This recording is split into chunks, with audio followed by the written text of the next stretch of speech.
ማላቃቸው መጠጦች ከነመኖራቸው ከነመፈጠራቸው የማይታወቁ እስከ ሚሊዮን ድረስ የሚሸጡ አንድ ጠርሙስ መጠጥ ማለት ነው ይሸጣል እዛ ቦታ ላይ እና ግን የእመቤታችን ስዕል ተሰቅሏል እዛ ቦታ ላይ እና አባቶች ይሁኑ አላውቅም እንጂ ራሷ የድርጅቱ ባለቤት ሆነ አላውቅም፣ ግን የቤተ ክርስቲያን ሳጥን የገብርኤል ምናምን ስዕል ያለበት ሳጥን እዛ ውስጥ አለ። ሰዎች ሲመጡ እንዲከቱና እንዲጠራቀም ከዛ ለቤተ ክርስቲያን ሊሰጥ ማለት ነው። አስቡት። እንደገና ደግሞ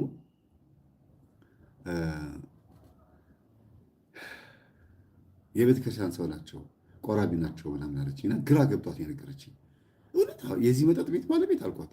አራው ሌላ ሆቴል አላቸው፣ ትልልቅ ሆቴል አላቸው፣ ማታ ማታ ጭፈራ ምናምን እና ጠዋት ቤተ ክርስቲያን ናቸው ምናምን አለችኝ እና ግድ የለሽም እኚህ ሴትዮ አስታውቂኝ አልኳት። ይህ እናንተ ትምህርት አይወዱም አለችኝ። በያንቺ ተከታታይ አልኳት። በደንብ አዳምጡ። ተከታታያቸው ቤተክርስቲያን ብለው የሚሄዱት ቤተክርስቲያን ውስጥ አይደለም። ቤተክርስቲያን የሚሄድ ሰው ሆኖ እንዲህ አይነት ስራ የሚሰራ ሰው የሚደግፉ አባቶች ጤነኞች አይደሉም። ስለዚህ የዚህን ሴትዮ ገንዘብ የሚቀበሉ ደብተራዎች ናቸው ማለት ነው። ቼክ አድርጊ አልኳት። እሱማ ቄሶችም ይመጣሉ ከውስኪ ይገዛሉ ምናምን ለአንዳንድ ምናምን ይገዛሉ አለች። ስለዚህ ቮይስ እልክልሻለሁ። እሱም ቮይስ ከቻልሽ ሲያባረሩሽ ታሰምጫቸዋለሽ፣ ካልቻልሽ ያ ቮይስ በተዘዋዋሪ መንገድ እንዲደርሳቸው አድርግ ያልኩኝና እግዚአብሔር የማይቀበላቸው ስራዎች እና ደብተራ ጋር የሚያዘወትሩ ሰዎች እግዚአብሔር የማይፈቅደውን ስራ እየሰሩ ግን በዚህ ለመካስ በገንዘብ ለማካካስ የሚሞክሩ አሉ። ገብቷችኋል? ለማካካስ ስላችሁ ምንድን ነው? ምንድን ነው? ምንጣፍ ስለገዙ ቤተክርስቲያን ኮብልስቶን ስላስነጠፉ፣ አጥር ስላሳጠሩ፣ ስዕል ስላሳሉ፣ መጋረጃ ስለገዙ፣ የንዋየ ቅድሳትን ምናምን ብቻ ለቤተክርስቲያን የሚያስፈልግ ነገር ስላደረጉ ገንዘባቸውን ሆጭ አገው ስለከፈሉ ብዙ ወጪ ስላወጡ ምህረት የሚያገኙ የሚመስላቸው ግን የሚሰሩት ስራ የኃጢአት ስራ የሆነ ሰዎች አሉ። ራሳቸውን የሚያታልሉ ሰዎች ማለት ነው። ስለዚህ እንደዚህ አይነት ሰው ሊሆኑ እንደሚችሉ የሚያሳይ ትምህርት የ30 ደቂቃ ምናምን ቮይስ ላኩላት። ለልጃቸው ነው ቀጥታ ያሰማቸው ልጅቷ ለልጃቸው እና ልጃቸው ትምህርቱን ከልጅቷ እንዳገኘች ሳታስመስል ይሄ ነገር ከቲክቶክ አግኝቼው ነው ማየስ ያዳምጩ ብለን ብላ አሰማቻት። ግን ይሄን ያደረግነው ባጭሩ ነግራችሁ ነው እንጂ ይቺ እኔ ማቃት የኔ ተማሪ ነች የተቀጠረችው ልጅ ስራ ጠፍቶ በጣም ግራ ገብቷት እዚህ ብትቀጠርም ለምነው እንዳስገቧት ግን ልጅቷ ታውቃለች። ለምን የገዛ የሴትዮዋ ልጅ ነበረች መጠጥ ቤት የምትሸጠው የነበረችው እና እሷ ስትመጣ ነው እቺኛው ልጅ ያረፈችው እና አስለምጃት ስራውን አሳያት ተብላ ለአንድ ሳምንት ያክል ከሌሊቱ 4 ሰዓት ጀምሮ እስከ ሌሊቱ ድረስ አብረው መጠጥ ቤት ምናምን ጨፋሪዎች፣ ሰካራሞች፣ የመጠጥ ቤት ባለቤቶች እየመጡ መጠጥ ሲገዙ ምናምን አላምዳታለች። በዛ ጓደኛማቾች ሆነዋል።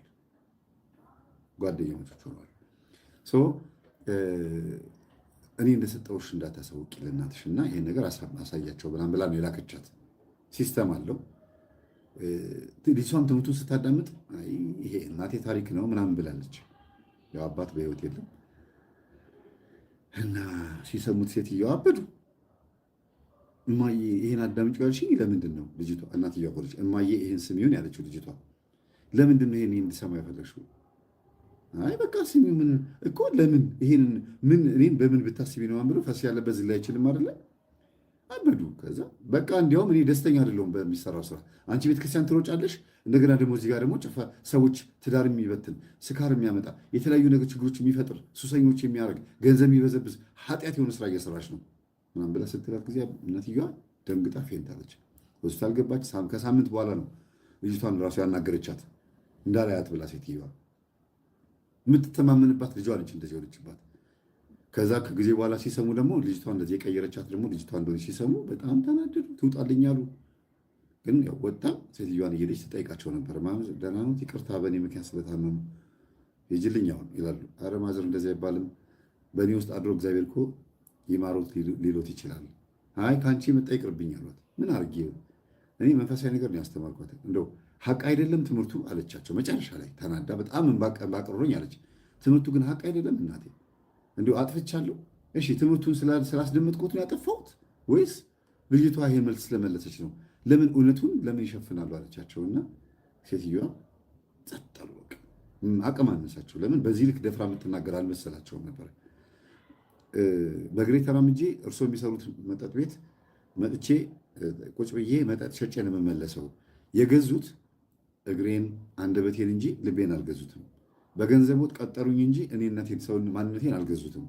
ስለዚህ እኔን እንደፈለግኩ እንዳልናገር የሚከለክለኝ ነገር የለም። እኔ እርሶ ጋር አሁን ተቀጣሪ አይደለሁም፣ ወጥቻለሁ፣ ግን ስላሳዝኑኝ ነው የመጣሁት ምናምን ብላ ሰብካቸው የወጣች ልጅ አለች ልላችሁ ፈልጌ ነው። እና የኃጢአት ገንዘብ እጅግ በጣም መጥፎ ከሚያደርገው ነገር ውስጥ አንዱ በዛ ገንዘብ ያደጉ ልጆች ተዉት፣ የኃጢአት ልጆች ምናምን ናቸው የሚለውን ተዉትና ህይወታቸው ፈጽሞ ከእግዚአብሔር የራቀ ሃይማኖት እስከ ማስቀየር ሊያደርስ የሚችል ሀብት ውስጥ ነው የሚገቡት። ይሄ መሰረቅ ይባላል። ከራስ መሰረቅ፣ አሳድጎ ለሴጣን መስጠት፣ በአቋራጭ ከልብትራ ጋር ተነጋግሮ ተመሳጥሮ መክበር እንደማለት ነው። እና ጀምረን እንዳንጨርስ የሚከለክለን እግዚአብሔርን ይዘን ስለማናቀድ ጸሎት ክፍል ውስጥ ቁጭ ብለን እንኳን ብናቀድ እንኳን አንዳንድ ጊዜ ጥሩ ነው እና እግዚአብሔር የሌለበት እቅድ ይፈርሳል። ከኔ ጋር የማይሰበስብ በከንቱ ይበትናል ያለው መጽሐፍ ቅዱስ ክርስቶስ ሲናገር፣ ከኔ ጋር የማይሰበስብ በከንቱ ይበትናል። እና ጀምረን የማንጨርሰው በሁለት መንገድ ይሁት እግዚአብሔር ያልፈቀደው ስራ ሊሆን ይችላል፣ ወይም ደግሞ የተደረገብን ነገር ሊኖር ይችላል፣ ወይም ደግሞ መተቱም ማነው ዛሩም ሊሆን ይችላል። በሶስተኛ ካየ ነው የቤተሰብ ዛር። በተለይ አመቺሳ የተሰጣችሁ ሰዎች አመቺሳ በማስታቀፍ ስርዓት ውስጥ ያለፋችሁ ስትወለዱ ለራሄሎ ደግሞ በአማራው ክልል አካባቢ ስትወለዱ ለራሄሎ የተሰጣችሁ ራሄሎ የምትባል ዶሮ አለች፣ ጊቢ ውስጥ የምትረባ ጥቁር ዶሮ እና እሷ ዶሮ ዞባኒያ ይሏታል ወደ ወሎ አካባቢ። እቺን ራሄሎ የምትባል ዶሮ ወይም ሰይጣን ያረፈባት ማለት ነው። የግቢው ጠባቂ ዘበኛ ወይም ሴኪሪቲ በሏት። ልክ ልጅ ሲወለድ እናትየዋ ስታምጥ ያቺን ዶሮ አምጥተው ማህፀኗ አጠገብ ላይ እግሯ እንደተከፈተ ሸክ አድርገው ያርዱታል። ደሞ አሊያ ላይ ሲፈናጠቅ ለልጁ መንፈሱ ለልጁ ይሰጣል። ማነው ልጁ ለመንፈሱ ይሰጣል፣ ይገበርለታል ማለት ነው። እና ይሄም እንደ አመቺሳ የሚቆጠረው ማለት ነው። እና ብቻ ዞሮ ዞሮ ለመንፈስ የተሰጣችሁ በስለት መልክ ጠንቋይ ጋር ሄደው ተስለው የተሰጣችሁ ሰዎች ስታድጉ እናንተ በህይወታችሁ ላይ የመወሰን ዕድል አይኖራችሁም። እግዚአብሔርን ካልተጠጋችሁ የምትበሉት፣ የምትጠጡት፣ የምታረጉት ነገር በሙሉ ዜሮ ነው የሚገባው። ምንም የሚረባ ነገር አይኖርም። የምታደርጉት በሙሉ ለሱ የሚጠቅም ካልሆነ መኪናችሁን ይገለብጣል፣ ስራችሁን ይገለብጣል፣ ትዳራችሁን ይገለብጣል፣ ጤንነታችሁን ይገለብጣል። አጠቃላይ ለእኔ ይሄን ለምን አላረጋችሁም? ተሰጥታችሁኛል እኮ ቡና አፍሉልኝ፣ ኑና እዛ ፈጫሳ ምናምን እንደዚህ ምናምን አርጉልኝ፣ እንደዚህ የሚከበርበት ቦታ ላይ መታችሁ አምልኩኝ ይላል። እምቢ የምትሉ ከሆነ ይቀማል ማለት ነው። ወይ ለእግዚአብሔር አልሆናችሁ፣ ወይ ደግሞ እዛው ለተሰጣችሁ መንፈስ አልሆናችሁ፣ መሀል ላይ ሆናችሁ ትሰቃያላችሁ። ያ ማለት ወደ ተሰጠው ሂዱ ማለት ሳይሆን እንደው መሀል ላይ ከሆናችሁ ያቀር ወደ እግዚአብሔር መጠጋቱ ጥሩ ነው። እነዛኛው የገቡት የራሳቸው ጉዳይ እንደፈለጉ መብታቸው ነው። ግን ለአመቺሳ የተሰጡ ሰዎች ብዙ ጊዜ በህይወታቸው ላይ የመወሰን ዕድላቸው በጣም ጠባብ ነው።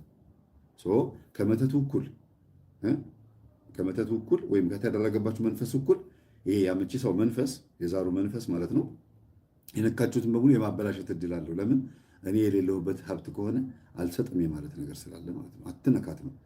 በልተው ከሆነ አይስማማህም፣ ጠጥተው ከሆነ አይስማማህም፣ ለብሰው ከሆነ አያምርብህም። አጠቃላይ በአንጻሩም ደግሞ የኃጢአት ኑሮና ስራ እየሰራችሁ ይመርብኝ ብሎ ማሰቡ ሞኝነት ነው። እሺ ጊፍት የሰጣችሁን ሰዎች በጣም አመሰግናለሁ። እግዚአብሔር ያክብርልኝ። ወለተ ሚካኤል እግዚአብሔር ያክብርልኝ። በጣም ነው የማመሰግነው። ተባረኩ።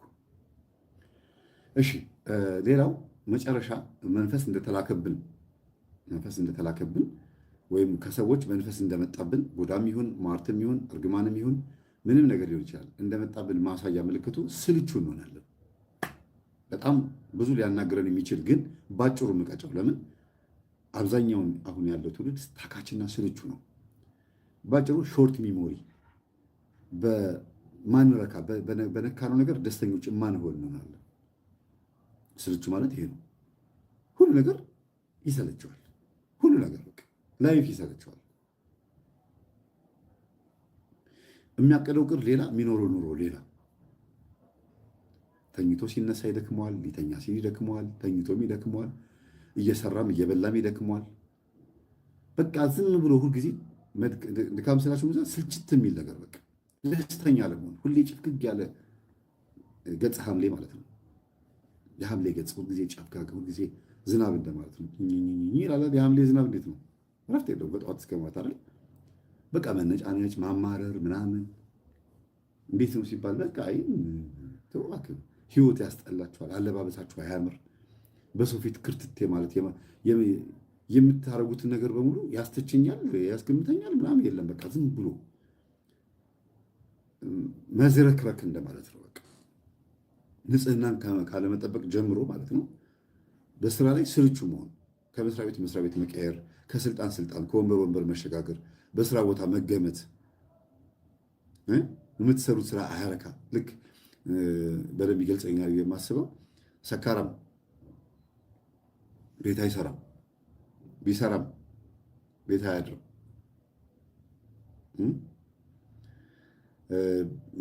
ቢያድርም ቶሎ አይነሳም።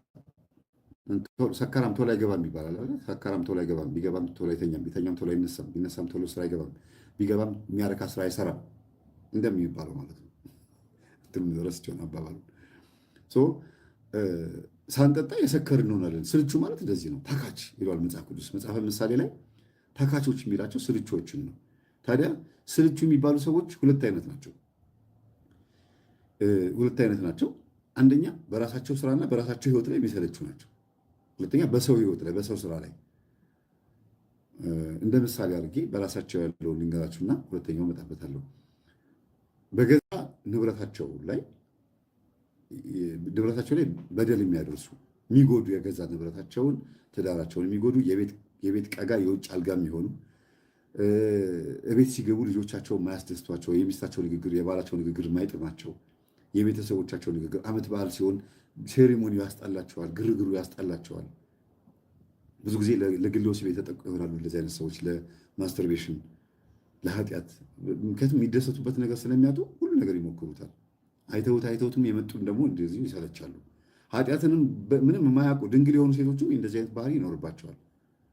ቆንጆ የሆኑ ሴቶችም እንደዚህ ነገር ይመጣባቸዋል። ሁሉም ወንድ ሲጠይቃቸው፣ ሁሉም ታምሪያለሽ፣ ቆንጆ ነሽ ምናምን ሲነካካት፣ ሲጎትታት ምን ሲላት በቃ የወንድን ባህሪ በሙሉ ያወቀችው ይመስላታል። ሁሉም ወንድ እንደዛ ይመስላታል። የጠየቃት በሙሉ ወይም ደግሞ የፍቅር ጥያቄ ያቀረበላት በሙሉ ወንድ ስለሆነ ለአንዲት ሴት ወይም ለአንድ ወንድ በአንጻሩ ይወት ማየት ትችላላችሁ። እንደ ምሳሌ ያመጣሁት እንጂ ሁሉንም ለትዳር የሚጠቅማትም ወንድ ቢሆንም እንኳን ሲያናገራት ከዚህ በፊት ካናገራት ከዱርዬው ጋር የምታነጻጽሩትና ስልችት ይላታል። በቃ በእናትህ ወይ ወይም ደግሞ ተነስተው መሄድ። ከዛ ፊታቸው ላይ ምን ይነበብባቸዋል? የመሰልቸት ብቻ ለም የመናናቅ ነገር ይመጣል። እንኳን ዘንቦብሽ እንዲያውም ጤዛነሽ። ቅንድባቸውን ደግሞ እንደዚህ ይላጩታል። ከዛ እንደዚህ ሳይሉ ያሉ ናቸው። ኖርማል እኮ እንደዚህ ነው። እኔ አሁን ቅንድብ ብዙም የለኝም ማለት እንደዚህ ሆነው ግን እንደዚህ ያሉ ይመስላሉ። በእንቅርት ላይ ጆሮ ደግፍ የሚባለው እና ይሄ የንቀቱ መንፈስ ከምንድን ነው የሚመጣው? በተደጋጋሚ እንደ ባስቲኬት ቆራጭ ከሁሉም ሰው ጋር መጣላት፣ እንደ ባንክ ሰራተኛ ወይም ደግሞ ከህዝብ ጋር የሚያገናኝ ከህዝብ ጋር ሁልጊዜ የሚያገናኝ ስራ አለ አይደለ? ህዝብን ወያላ ረዳት አለ አውታንቲ። ይሄ ከሰው ጋር የሚያገናኝ ከስራ ድግግሞሽ ያለበት የቤት ሰራተኛ ለምሳሌ ጠዋት ተነስታ ሽንኩርት መክተፍ ነው፣ ምግብ መስራት ነው፣ እቃ ማጠብ ነው፣ አልጋ መንጠፍ ነው፣ ቡና መፍላት ነው። ይመሻል፣ እንደገና ጠዋት ሲነቃ አሁንም ራሱ ነው። በየቀኑ ስልችት ሲላት ከዛ ሲደረብ ደግሞ የሴትዮዋ ጭቅጭቅ ሲመጣ አባወራውም ጋር ሌላም ችግር ሲመጣ ምን ትሆናለች መሰላችሁ? ታካች ትሆናለች። የምትበላው ምግብ አይጥማትም። አዲስ ነገር ትናፍቅና ከሰዎች ጋር ተጣልታ ትወጣና ወይ ትበላሽና ትመለሳለች ሌላ ስራ ላይ፣ ወይ ደግሞ እንግዲህ ምሳሌ ነው የምነግራችሁ። በወቅቱ ሰልችቷት የነበረው ነገር ታግሳ እንኳን ብታሳልፈው ገንዘብ ታገኝበታለች እኮ። የቤት ሰራተኛ ግብር አትከፍል፣ የቤት ኪራይ አትከፍል፣ ምንም ወጪ የለባት። እየበላች እየጠጣች ደሞዝ የምትቀበል ሰው ናት አይደለ? ያንን ማገናዘብ እንዳትችል አድርጎ ስልችት እንትል ያርጋትና ውልቅ ብላ ትወጣለች። ከዛ ዋጋ ላይ ያጠራቀመችውን ገንዘብ ጨርሳ እንደገና ሌላ ሴት ትገባለች። ከዛ ባዶ እጇን ትሆነችና ታካች ያደርጋል። መተት የተደረገባቸው አዲስ መንፈስ የገባባቸው ሰዎች ባህሪያቸው ቅይር ይልና በገዛ ህይወታቸው ላይ ቡዳ ይሆናሉ። በገዛ ህይወታቸው ላይ ታካችነትን ያመጡና ስልቹ የሆኑና የገዛ ስራቸውን ይበድላሉ ማለት ነው። ተቀጣሪ ከሆኑ ደግሞ ለምሳሌ ቦቲክ ውስጥ ሊሆን ይችላል፣ የሆነ ቦታ ላይ ሰው ትቀጥራላችሁ ሰራተኛ። እነዛ ሰዎች አሁን ባለንበት ጊዜ እኔውና ስልካቸውን አውጥተው ስክሮል እያደረጉ ያሉ። ከዛ እዚህ ቤት እቃ ስንት ነው ሲሉ ጊዜ የቱ እሱ እንትን ነው ይላሉ። ድሮ ግን እንደዚህ አልነበረም። ስልክ ሳይኖር ቤት ከስተመር ሲመጣ ብድግ ይነሱና ከዛ ያስተናግዱታል። እሺ ምናምን ብለው እቃውን አይተው አገላብጠው ከፍቶ እንኳን አይ አልፈልግም ሲል እሺ ችግር የለው እዛ ሂድና ሞክር ምናምን። አሁን እንደዚህ የሚል የለም። ተቀጣሪ ይሆናል ቁጭ ባለችበት እሱ ጭራሽ ቀና ብሎ ሁሉ ላያዩ ይችላሉ። ንግግራቸው መልሳቸው ሁሉ ጥሩ ላይሆን ይችላል። በገዛ ስራቸው ላይ ስልቹ ይሆናሉ፣ ይታክታሉ፣ ሾርት ሚሞሪ ይሆናሉ። ለምን?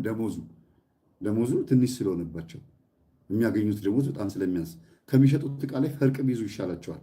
ትንሽ ሆነብኝ ከሚሉ ያ ማለት ይስረቁ ማለት ሲሆን ከሰውየው ጋር ተስማምተው ይህን እንዲሸጥ የምፈልገው 500 ብር ነው ይሄ ጅንስ ወይም ይሄ ልብስ፣ አንቺ ግን 600 ብር ከሸጥሽው አትርፊበት ብሎ ካለት ወጥራ ትሰራለች። ወጥራ በደንብ አጋ ነው የምትሰራ፣ ወይም ጥሩ አጎ ይሰራል። እና የምትቀጥሯቸው ሰዎች ስለቀጠራችኋቸው ነው ደሞዝ ስለከፈላችኋቸው ብቻ ስራው ይሰራል ማለት አይደለም። እነሱ ላይ የቡዳ መንፈስ፣ የታካችነት መንፈስ ስራውን ሊገለው ይችላል። ከስተመርን ትሪት ባለማድረጋቸው፣ ትክክል ባለማስተናገዳቸው የገዛ ስራችሁን ሊያጠፋው ይችላል። ከየት አንጻር ስትሉ ጎረቤት ድግምት አድርጎባቸው ከሆነ እነሱ ነው መጀመሪያ የሚገኙት ሻጮቹ። የሌላም ሰው ዘመድ ምቀኝም የእናንተው መንፈስም ካለባቸው ደግሞ እዛው ቤት ውስጥ ስራ እንዳይሰራና ቤቱ አትራፊ እንዳይሆን የገዛ የእናንተው መንፈስ ወይም የሰዎች የሌላ ሰው መንፈስ መጥቶ ሻጮቹ እነዚህ ተቀጣሪዎቹ ላይ ያልፍባቸውና ስሙታ ሁሉ ትሰማላቸው። ኧረ እሷ ካለች እንደዚህ ነው አንቺ እንዴት እንደዚህ ታደርጊያለሽ ነው ስትሏቸው የሚመልሱት መልስ ጥሩ ላይሆን ይችላል። ፍርሃትም የለባቸው። ወይ ደግሞ በጣም ታታሪ የምትሏት የድርጅታችሁ ሰራተኛ ጥፋት ስታጠፋ ኧረ እኔ ከተናገርኩት ትሄድብኛለች ብላችሁ ስለምታስቡ እያጠፋች ዝም፣ ታካችነቷ ስራችሁን ግድል እያደረገውም ዝም፣ ስንፍናዋ፣ ስልቹነቷ የእሷ እኮ ህይወት የራሷ ህይወት ላይ ችግር ስራ እንዳትሰራ የሚከለክላት መንፈስ ሊሆን ይችላል። ተጠመቂ ማለትም አንድ ነው። እስቲ እንደው የሆነ ደብሮሻል፣ አንድ ሳምንት ረፍት አድርጊና ተጠምቀሽ ሱባኤ ገብተህ ና ሰራተኞቻችሁን ማገዝ እንዲጠመቁ ማድረግ፣ እንደዚህ ማድረግ አለባችሁ፣ ግዴታ ነው። ለምን የሆነ ወቅት ላይ ስራችሁ እየሞተ ገንዘቡ እየቀነሰ ወይ የሆነ ነገር እየሆነ ሲመጣ ወይም ደግሞ ስራ እየተበደለ ሲመጣ መንቀት አለባችሁ። እንደዛ ነው። ስለዚህ ብዙ ስለ ስልቹ ማንሳት ይችላሉ። በጣም ብዙ ነገር ማንሳት ይችል ነበረ፣ ግን በዚሁ ይብቃን። ስልቹነትን ለብቻው ባመጣው ይሻለኛል። ከመጽሐፍ ቅዱስ ጥቅስ ጋር ሰፊ ነው፣ 3 ሰዓትም አይበቃውም። ስለ ታካችነት ስንፍና ኢትዮጵያ ህዝብ ዋና በቃ ትልቁ ልክ ቻይናዎች ምንድን ነው ያሉት? ከኔ ጋር ነበራችሁ ጠፍቶ ነበር። አካፋ ተደግፈው ቻይናዎቹ ስራ ሲሰሩ አበሾቹ አካፋ ተደግፈው ሲያዩ ቻይናዎቹ አካፋውን ቆረጡት አሉ። ከዛ ጭራሽ አካፋ ላይ ደግሞ ቁጭ አሉበት የተቆረጠው ላይ። እንደዚህ አይነት ታካችነት ነጮች ከውጭ መጥተው ከስራ እያሰሩን በዛ ልክ ሰነፍ ስንሆን አንዳንድ ቻይኖቹ አበሾቹን ሲመቱ ሲያዩ ምናምን ይበለው ይሄ ሰነፍ የሚለው ሰዎች አሉና አንዳንድ ያስብላል። ግን ይበለው ሲባል መቼም ኢትዮጵያዊ ስለሆነ ለምን ነጮች ይመቱናል ብለን አበሻነታችን የበላይ ዘር ምናምን የምንለው ነገር እሱን ትተን አጥፍቻለሁ አላጠፋሁም ታካች ነኝ አይደለሁም ብሎ ማሰብ ያስፈልጋል። ከስራ ስትባረሩ ይቅርታ ማለት የሚያስችል ልብ ሊኖራችሁ ይገባል። ለምን ጥፋታችሁን ካመናችሁ። አሁን እኔ ስራውን የበደልኩት ከዚህ በኋላ አስተካክላለሁ ማለት አንድ ነገር ነው።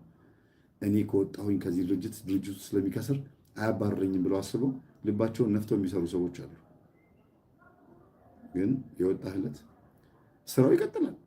እየተብካካም ቢሆን ስራው ይቀጥላል። ሰውየው ሌላ ሰው ሊያስገባ ስለሚችል ስንፍናህን አስወግድ። ሌላው መተተኛው ራሱ የሚታይ ምልክት ነው የምነግራችሁ። እንግዲህ መተተኛው ላይ ወይም እኛም ላይ ተደባልቆ ሁለቱም ነው የምነግራችሁ። ከዚህ በኋላ የምነግራችሁ መተተኛው ራሱ አድራጊው ወይም መተተኛ ባይሆንም እንኳን መንፈስ ያለበት ሰው እናንተ ላይ መንፈስ እንደላከባችሁ ወይም ከሰውየው የቡዳ መንፈስ ወደ እናንተ እንደመጣ አውቆም ሳያውቅም ማለት ነው። ሟርት እንዳሟረተባችሁ፣ እርግማን እንዳደረገማችሁ፣ ሰላቢ እንዳደረገባችሁ ማሳያ ምልክቱ ብቻ በአጠቃላይ ትራንስፈር እንዳደረገባችሁ መንፈስ አፕሎድ እንዳደረገባችሁ በሌላ ቋንቋ እንደጫነባችሁ የምታውቁበት መንገድ ይከታተሏችኋል። ከዛ ሊቆጣጠሯችሁ ይፈልጋሉ። ሊቆጣጠሯችሁ ይፈልጋሉ በዙሪያችሁ ያሉ ሰዎች ከሆኑ። አሁን የምላችሁ ስፔሲፊክሊ በትክክል 70% እንድታዩልኝ የሚፈልገው አድራጊው መተት አድራጊው አጠገባችሁ ከሆነ በዙሪያችሁ ከሆነ መተት እንደተደረገባችሁ እሙን ከሆነና ያደረገባችሁ ሰው ካለ ነው። ሞስት ፕሮባብሊ ወይም ደግሞ ምናልባት ሊሆን ይችላል ጎን ለጎን እንደው ሊሆን ይችላል ብላችሁ የምታስቡት ደግሞ የቡዳ መንፈስ፣ ሟርት፣ የምቀኝነት መንፈስ ከሆነ ደግሞ ብላችሁ ደግሞ በሁለቱም ልታዩት ስለምፈልገው እሺ፣ ይከታተሏቸዋል፣ ሊቆጣጠሯቸው ይፈልጋሉ። ምን ማለት ነው? የምትበሉት የምትጠጡትን ይከታተሏቸዋል። ምን ለበሰ፣ ዛሬ ምን አገኘ፣ በዚህ ሳምንት ምንድን ነው፣ ምን ለውጥ አለ በቤቱ፣ በሆነ ሰው ወይም ራሳቸው መጥተው ወይም በሆነ አጋጣሚ ክትትል ያደርጋሉ። እናንተ መውጣት መግባታችሁ ከእነሱ አይን እንዲጠፋ አይፈለግም። አያችሁ፣ ንጉን ስጠጣ ሳሌ ቀነስ አይደለም እንዳይመጣ እንጂ ሰምቶ ኑግ አሪፍ ነው ለሳል ሲበዛ ጥሩ አይደለም እንጂ ተልባና ኑግ ለጤንነት አሪፍ ነው፣ ግን ያከሳል የሚባለው እውነት ነው። እና ይከታተሏችኋል ማለት መተቱ ካደረጉ በኋላ መስራት አለመስራቱን ለማወቅ እንደገናም ደግሞ ተጨማሪ ከሰራ መተቱ ለመደሰት ካልሰራ ግን ለማሳደስ ወይም ደግሞ ለመጨመር ለመከመር ይከታተሏቸዋል። ከዛ ምን ያደርጋሉ? ሊቆጣጠራችሁ ይሞክራል ማለት በሁለት መንገድ ነው። አንደኛ ህይወታችሁ ዝብርቅቅ ብሎ ድሃ እየሆናችሁ ከመጣችሁና እነሱ ማድረግ የሚችሉት ነገር ካለ የበላይ ሆነው ሊያግዟችሁ ሰፖርት ሊያደርጓችሁ መስለው መጥተው የበለጠ ያደቋቸዋል። ሶሉሽን የሰጡ መስለው ወይም መፍትሄ የሰጡ መስለው የበለጠ ይጎዷቸዋል። ሌላው ሊቆጣጠሯችሁ ይፈልጋሉ ማለት ነው። ከመተቱ የተላከው ለምሳሌ እንዳያድግ ከዚህ ኑሮ በላይ እንዳይወጣ ከዚህ ጣራ በላይ ከዚህ ሌቭል በላይ እንዳይወጣ ከሆነ ሁልጊዜ በዛ ነገር ላይ እንድትመጠመጡ ለማድረግ በየጊዜው ክትትል ይደረጋል። ታማችሁ ከሆነ እንዳትነሱ፣ ቤት እንድትቀመጡ ከሆነ ወታችሁ እንዳይሰካላችሁ፣ ስትወጡ እንዲበላሽባችሁ፣ ሰላማችሁ እንድታጡ ከሆነ በየጊዜው ሰላማችሁ ማጣት አለመጣታችሁን እንዲቀጥል እዛው እንዲቀጥል ለማድረግ ነው። አብረዋችሁን ያሉት ግን አንቺም አንተም ተው እያሉ እኮ ሊጎዷችሁ ይችላሉ። ሰው ከባድ ነው በእውነት ከሴጣን በልጧል። ያው የእኛ ጭንቅላት ላይ የተቀምጠው ሴጣን አላዋቂነቱን አፕግሬድ ያደርጋል። ሴጣን ባለመታየቱ ብቻ እንጂ የሚበልጠን ብያቸዋለሁ። ባለመታየቱ በአይን ባለመታየቱ ብቻ ነው። የት ጋ ይሁን ምን እያደረገ ይሁን ስለማናውቅ እንጂ በእውቀት እኮ በአሳሰብ እኛም በልጠዋለን እኮ። ለዚህ እኮ ነው የሚፈራ። ጸጋውን ተነጥቋላ፣ ጸጋውን ተገፏል። ቅዱስ ሚካኤልም መልአክ ነው፣ ሰይጣንም እኮ መልአክ ነው። ግን ሚካኤል ቅዱስ መልአክ ነው፣ ያኛው ደግሞ ርኩስ መልአክ ነው። ስለዚህ መልአክ ስለሆነ ሰይጣን እንደ ሚካኤል ያስባል ብዬ አላስብም። እንደ ቅዱስ ሚካኤል ያስባል ብዬ አላስብም። ለምን? ጸጋውን ተገፏል ማለት። ለምን መተታርክ ለምን እንደዚህ አሰቃያ ሲባል ስራችን ነው ይላል። ይሄ ታዲያ ትልቅነት ነው? ክፋትን አድርጎ ስራዬ ነው ብሎ ሲናገር ከሚካኤል እኩል እንዴት ሊሆን ይችላል? በዚያ መልአክ እና በአስተሳሰብ እኛን እንበልጠዋለን የምንለው ለምንድን ነው? ክፉም እንኳን ሰዎች ክፉም እንኳን ቢሆኑ በጣም አዛኝ ነው የሰው ልጅ፣ የዋህ ነው፣ ምስኪን ነው። ሃይማኖቱ ሌላም ቢሆን ጨካኝም ቢሆን አስቡት። በላይ ሰብን እስቲዩት 78 ነፍሳትን ቅርጥፍ አድርጎ በልቶ ጭፍጭፍ ያደረገ ደግ የነበረ ሰው ነው። እንደ አብርሃም እንግዳ ይቀበል የነበረ ሰው ነው። ሴጣን አሳስቶት የገዛ ልጁን ከትፎ ምንም አርዶ እንዲበላ አደረገውና 78 ነፍሳትን ከዛን ቀን ጀምሮ መብላት ጀመረ። ዘመዶቹን ጨረሰ፣ ቤተሰቡን በልቶ ጨረሰ። ከዛ 78 ነፍስ የበላ ሰው ለድሃ አዝኖ ጥርኝ ውሃ ሲሰጥ አይገርማችሁም? ሰው ሁልጊዜ ጨርሶ አይጨልምም አይጠፋም የሚባለው ለዚህ ነው። ጭላንጭል የሆነች ብርሃን የጋን ውስጥ መብራን ሆኖ እንኳን ይቀጥላል።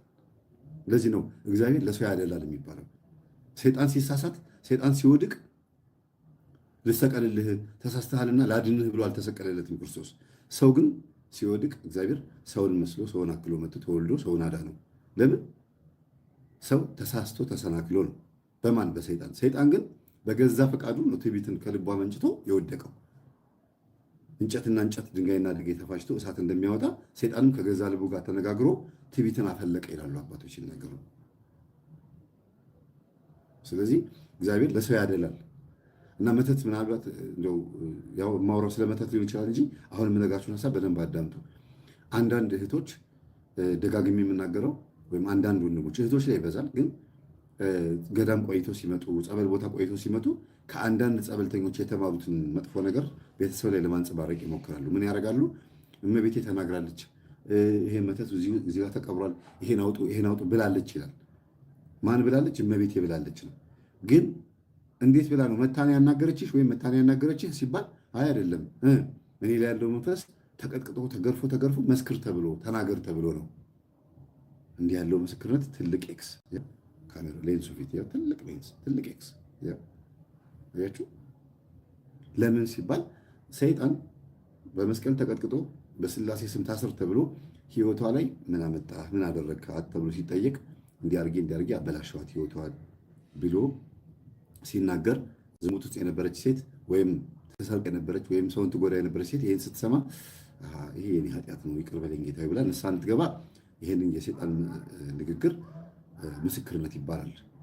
ምን ይባላል? ምስክርነት። ሰይጣን የተናገረው ነገር ልክ እንደ አባታችን የብህትውና የምናኔ አባት የሆኑት አባ ጳውሊ ማለት ነው። ሰይጣን እንዳናዘዙት ቅዱሳን አባቶቻችን ይህን በየገድላቶቻቸው ላይ አናዘውታል። ልክ ክርስቶስ እንዳደረገው ስምህ ማን ነው ሲለው ሌጌዮን ነኝ እንዳለው። እዚህ ጋር ግን ስንመጣ ግን ምንድን ያለችው ልጅቷ እመቤቴ መንፈሱን አስራው ምንድን ያለችው ንስሐ ግቡ በላቸው ተብዬ ነው የሚለው መንፈሱ። ንስሐ ግቡ እመቤቴ አልፈቀደችም፣ ይሄን አንሱ፣ ይሄ እንደዚህ አልኩ እያለ ሰባኪ ሊሆን ይሞክራል። ይሄ ትልቅ ኤክስ ነው። ሰይጣኑ ንስሐ ግቡ ከሚል ልጅቷ ልብ ገዝታ እመቤቴ ይሄን ነገር ከልቤ ውስጥ አውጥታልኛለች፣ እንዲህ ያለ ህልም አይቻለሁ፣ እንዲህ ያለ ራእይ አይቻለሁ፣ ንስሐ ግቡ ተብላችኋል ብትል ያምኗታል።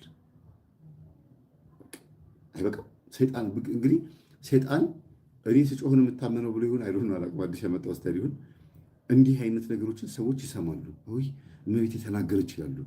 የለፈለፈው ሰይጣን በማን በልጅቷ አንደበት ላይ እኔ ብናገር እደመጣለሁ ብላ እንኳን አታስብም። እሱ ከለፈለፈ ግን ይሰማሉ ብሎ ያስባል አንዳንድ ሰዎች እና ይሄ በጣም ከባድ ስህተት ነው። ወደዚህ ስንመጣ መንፈስ ያለባቸው ሰዎች ገዳም ለገዳም ይንከራተታሉ፣ ይሮጣሉ፣ ይጨንቃሉ፣ በጣም ይቸገራሉ። ግን እላያቸው ላይ ያለው መንፈስ እየተራገፈላቸው በየቀኑ ሊታደስባቸው ይችላል። ለምን? ይከታተሏቸዋል፣ ይቆጣጠሯቸዋል ብዬ የምለው ይሄንን ነው። ከገዳም መጣች ሲባል ወይ መጣሽ እንዴ ነሽ ሰላም ነሽ እግዚአብሔር ይመስገን ይስሟችሁና እንደገና ይመርጉታል። እናንተም እኮ አንዳንዴ ልታውቁት ሁሉ ትችላላችሁ ማን መተት እንዳደረገ። ስጨብጧቸው ይግባ፣ ሰላም ስትሏቸው ይግባ፣ ወይ እዛ ሰፈር ስትመጡ ይግባ፣ አታውቁትም እንጂ ሄዳችሁ ገዳም ቆይታችሁ ስትመጡም ይገባል። ያ ማለት አትምጡ ማለት አይደለም። ቤታችሁ እናንተ ውስጥ መንፈስ እንዳይገባ ሆናችሁ ኑሩ ነው። መንፈስ እንዴት ነው እናንተ ውስጥ እንዳይገባ የምታደርጉት? ህይወታችሁ በክርስቶስ ሥጋና ደም የታጠረ በንስሐ በጾም ጸሎት በስግደት የታጠረ ሆኖ እንደገና እውነተኛ ክርስትና መኖር እንደዛ ነው እና ይቆጣጠሯችኋል ማለት መንፈሱን ይዛችሁትም እኮ ጭምር ነው። መንፈሱን ጸበል ሄዳችሁ እንዳሰራችሁት እያወቁ እንደተጋለጠ እያወቁ እንዳልጋለጥ ጌታ ሆይ ይላሉ ራሳቸው። እንዳልጋለጥ ወይኔ ብለው እንደገና መልሰው ደብተራው ጋር ሄደው ደግሞ አሁንም አፏን ዝጋ፣ ከዚህ ሰፈር አብና አንከራታት፣ አጥፋት፣ ግደላት ሁሉ ሊሉ ይችላሉ እንዳይዋረዱ ሲሉ ብቻ። ስለዚህ የሚያሳድሱት ብዙ ጊዜ በያዛችሁት ቁጥር የሚያሳድሱባችሁ ሰዎች መዝሙር 11 እንደዚህ በተደጋጋሚ የሚልኩባችሁ ማለት ነው። መዝሙር 11፣ መዝሙር 34፣ መዝሙር 58 እና 68፣ መዝሙር 138 እና ተጨማሪም እናንተ የምትፈልጉትን ጨምሩ። ይሄን በተደጋጋሚ ለ7 ቀን በቀን 7 እየጸለያችሁ ለእግዚአብሔር ብታሳስቡ እናንተ ላይ የሚደረገው የሚላከው መንፈስ ራሳቸው ላይ ሄዶ ይቀጣቸዋል። የምትነግሩት ለእግዚአብሔር ነው። የምትጸልዩት የምታሳስቡት ወደ እግዚአብሔር ነው። እግዚአብሔር ደግሞ መሞት ይኖርባቸው አይኖርባቸው የሚያውቀው ራሱ ነው። መገደል ይኖርባቸው አይኖርባቸው የሚያውቀው ራሱ ነው። ስለሞቱ ገደልኳቸው ማለት የለባችሁም። ወይም ስለተቀጡ እንደዚህ ሆነባቸው ማለት የለባችሁም። ለምን? እናንተ እንድትሆኑ የተደረገው ነገር ነው ለራሳቸው የተመለሰው። ልባቸው ለንስሐ ያልተገዛ የማይመለሱ ሊሆኑ ይችላሉ፣ ጨካኞች ሊሆኑ ይችላሉ። ስለዚህ እግዚአብሔር በፈለገው መንገድ ይቅጣቸው፣ እናንተ ግን ወደ መጣህበት ተመለስ። ለምን? በተደጋጋሚ ስትይዙት የሚመጣባችሁ ከሆነ አሁንም ከአንድ ሰው የሚመተትባችሁ ከሆነ ያለው አማራጭ ራሱ መዝሙረ ዳዊት ላይ ያለው እግዚአብሔር ቃል እንዲፈርድባቸው መናገር ነው። ሌላው ሰይፈ መለኮት ሰይፈ ሥላሴ ነው። እንዲያውም ካልኳችሁ ከመዝሙረ ዳዊት ከእነዚህኞቹ ጸሎቶች በፊት ሰይፈ መለኮት ሰይፈ ሥላሴን መጸለይ ነው። ለምን? እኔ ላይ ተደፋፍሮ መጥቶ የሚያጠቃኝን መንፈስ የእግዚአብሔር መንፈስ የእግዚአብሔር ኃይል አንገቱን ይረደው፣ ይቁረጠው፣ ያጋድመው፣ ይረደው ምናምን የሚለው ይሄ ሰውን ሳይሆን ስጋ ለበስ አጋንንቶችንና በውስጣቸው ያለውን መንፈስ ነው። ተገነዘልኝ፣ ታረደ፣ ተሰየፈ ወይም ደግሞ በቃ እንደዚህ ሆነ ምናምን እየተባለ በጸበል ቦታ የምትሰሙት ስጋ ለበስ አጋንንቱን እንጂ ሰዎቹን አይደለም። ስለዚህ ሰይፈ መለኮት ሰይፈ ሥላሴን መጀመሪያ ስትጸልዩ ሰውየውን አይነካውም። ያንን ሰውዬ የሚመትትባችሁ ሰውዬ አዛኝ ስለሆናችሁ እናንተ የእግዚአብሔር ፍጥረቶች ሰዎች ስለሆናችሁ በአጠቃላይ መንፈሳዊ ሕይወት ስለሚያጠቃችሁ መጀመሪያ ሰውየው ንስሐ እንዲገባ የምትልኩትን መንፈስ እንዳልገደላችሁ፣ ሀብት ንብረት አጥፋ ከሆነ እንዳላጠፋችሁ፣ በሰላም እየኖራችሁ እንደሆነ እንዲታወቅ ይልካል። ምንም ለውጥ የለም እናንተ ላይ። ምንም ለውጥ ሲያጣ እንደገና ተጨማሪ መንፈስ ሊልክባችሁ በየጊዜው የሚያሳድስ ከሆነ ወደ መጣህበት ተመለስ ይባላል ማለት ነው። ለምን የማይማር ሰው ነው ማለት ነው ይሄ ሰው። ለምን ደህነኞች ሆኑ? ለምን ጤነኞች ሆኑ? ለምን ተስተካከሉ? እኔ ስልክባቸው ለምን እነሱ አልተጎዱም ብሎ እንደገና አሁን ወደ ተሻለ ሰይጣን የሚሄድ ከሆነ እናንተ ግን የተላከው መንፈስ እስቲ ይቅመሰው ብላችሁ መላክ ነው። የምትልኩት መንፈስና እሱ የሚልከው መንፈስ ባህሪያቸውና ኃይላቸው ይለያያል። ለምን ብትሉ እሱ የሚልከው ከነክፋታቸው ከነተንኮላቸው ኃይል ግብር ተገብሮላቸው ነው የሚመጡት። እናንተ ግን ይዛችኋቸው አስራችኋቸው ሂድ ወደ መጣበት ተመለስ ስለምትሉት ሄዶ ቀጪ ነው የሚሆነው። ትእዛዛችሁን ሁሉ ሊፈጽም ይችላል። አትግደለው ግን 1 ወርም 2 ወርም አሰቃየው ነው። እንደዛ አድርጌያለሁ የሚልክብኝ ደብተራ በቃ እኔ ላይ ሊደረግብኝ የነበረው ለራሱ ላድርግበት ከመግደል በስተቀር ብየዋለሁ። ለምን ሰው ነው ንስሐ እንዲገባ ፈልጋለሁ። እና እንደዚህ ማድረግ ይቻላል ነው። እንደዚህ ማድረግ ይቻላል። እሺ ሌላው የምትፈልጉትን ለማግኘት ያታልላሉ። የሚፈልጉትን እነሱ ራሳቸው የሚፈልጉትን መተት አድራጊዎች እናንተ ላይ መንፈስ እንደላኩባችሁ ምልክቱ እነሱ ላይ የምታዩባቸውን በሄቪየር ነው፣ ጸባይ ነው። እንግዲህ የምነግራችሁ ይሄ ውሏቸው ከእናንተ ጋር አብረው ሲውሉ የሚፈልጉትን ለማግኘት ያታልሏቸዋልና እንዳታለሏችሁ ልታውቁም ላታውቁም ትችላላችሁ። እስቲ በሁለቱም እንየው። የሚፈልጉት ምንድን ነው? ገንዘባችሁን ለመስለብ ከሆነ እውቀታችሁን ለመስለብ ከሆነ ከእናንተ ጋር ተቀምጠው እድላችሁን ለመውሰድ ከሆነ በአጠቃላይ ያለችውን የእናንተን ቢዝነስ ለመስለብ ከሆነ ለምን አንድ ምሳሌ ልነግራችሁ። አንድ አባት ያደረገውን ሂድና ከዛ ልጅ ጋር አብረህ ዋል ይለዋል። አባዬ እኔ እኮ ጸባዩ አይመቸኝም፣ ይሳደባል፣ እናት እንደዚህ ትም ብሎ ይሳደባል፣ ጩቤ ይዞን የሚዞረው። ሂድ አብረህ ዋል፣ ችግር የለውም ሂድ አብረህ ዋል፣ አብረሃቸው ሁን ይለዋል። ዱርዬ ጋር እኮ ነው የላኩት አባትየው። እና ለካ ታዞ ነው አባትየው ልጅህን ከእሱ ጋር እንዲውል ካደረግከው የእሱን እድል አምጥተው መጠቀም ይቻላል። የዚህ ልጅ እድል ለሰፈሩ 7 ወጣቶች ተሰጥቷል። ይሄ ጩቤ ይዞ ጉድሩ የእናቱ ወንድም አጎቱ ማለት ነው ገጠር ላይ ጠንቋይ ነው እና ፀጉሩ እንደዚህ የተደፋ ጉድሮ ነው። የሚለያያቸው ምንድን ነው? ያኛው ቅቤ ይቀባል፣ ይሄኛው ቅቤ አይቀባም። ይሄኛው ምናልባትም ፀጉሩን በውሃ ነው ድሬድ የሚያደርገው እያደረገ እየጠቀለለ ምናምን ነው።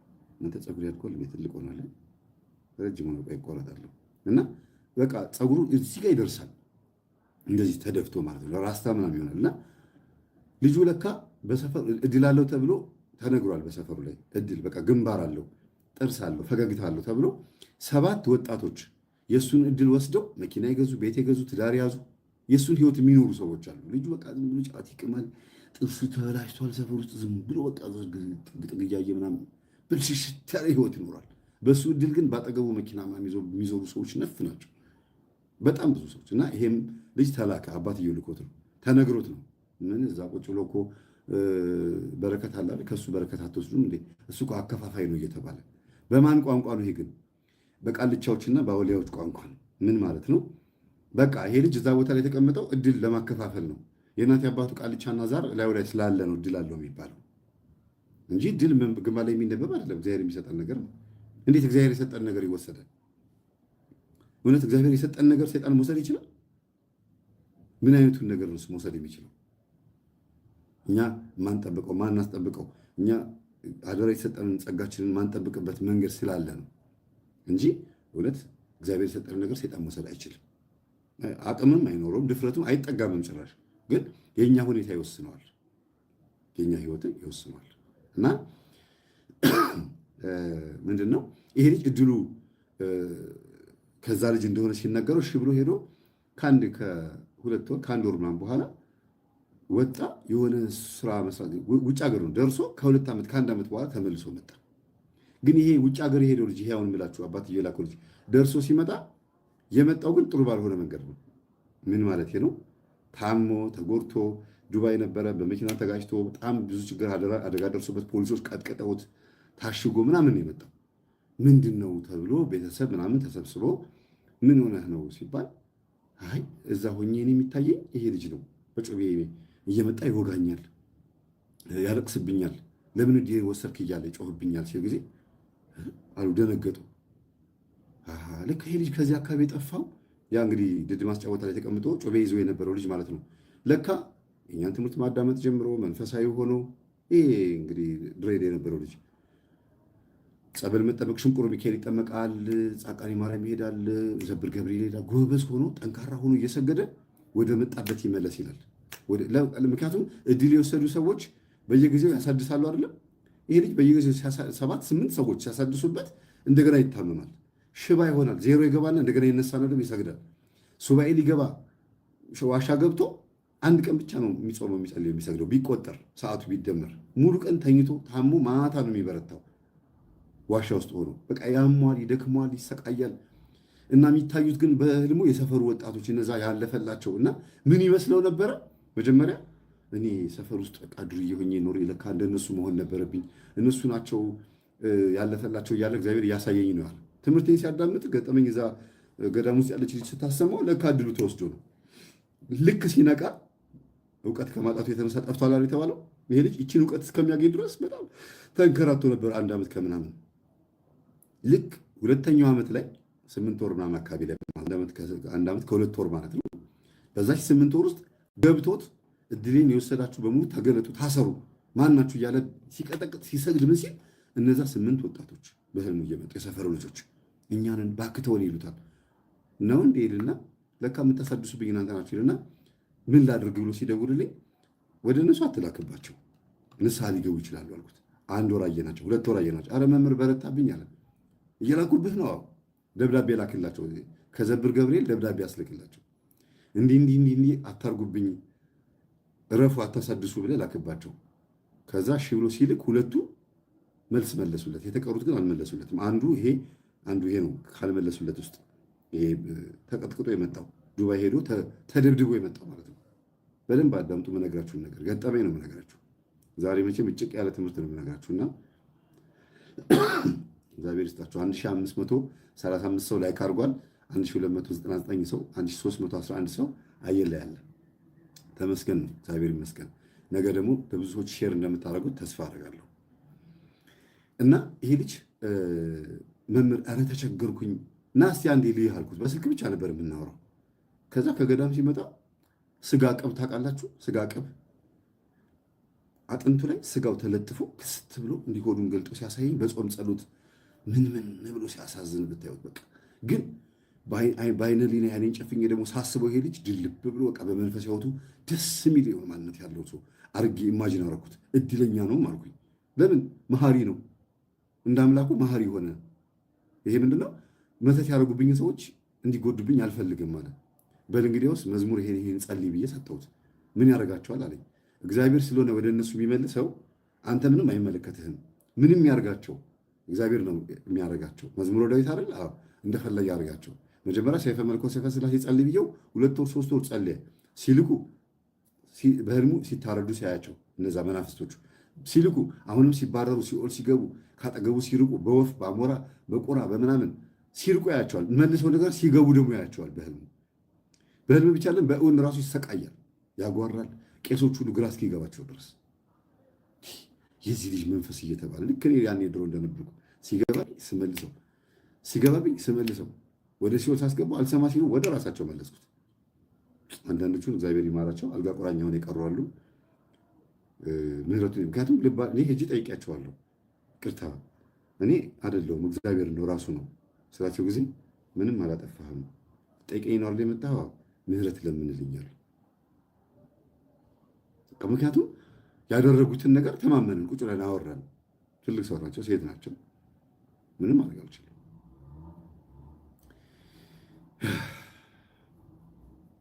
እና አንዳንዶቹ ያዘንኩባቸው ሰዎች አሉ። መተት አድርገው ዘመድ ሁሉ መንፈስ የላኩብኝ ከዘመድ ሁሉ አለ። እና ምንም ማድረግ አልችልም። በቃ ወደ መጣህበት ተመለስ ያልኩት ሁሉ አለ። ምክንያቱም መንገዴን ህይወቴን ሁሉ እንዲያበላሽ ነው። እኔ ሕፃን ሆኜ በማላውቀው መንገድ የገባ መንፈስ ማለት ነው። እና አንዳንዴ እግዚአብሔር ሲሰራ ጸጥ ነው የሚባለው፣ ምክንያቱም የሚሰራው እግዚአብሔር ስለሆነ። እና ይሄ ልጅ ነገርኩት። አልሰማ ሲሉ ጊዜ መምህር ግድ የለም ተወኝ አለኝ። በቃ እንደፈለክ ግን እነዚህን ጸልይ፣ እግዚአብሔር ነው የሚሰራው፣ ምንም አይመለከትህ ምንም ቢሆኑ አልኩት። እሺ አለኝ።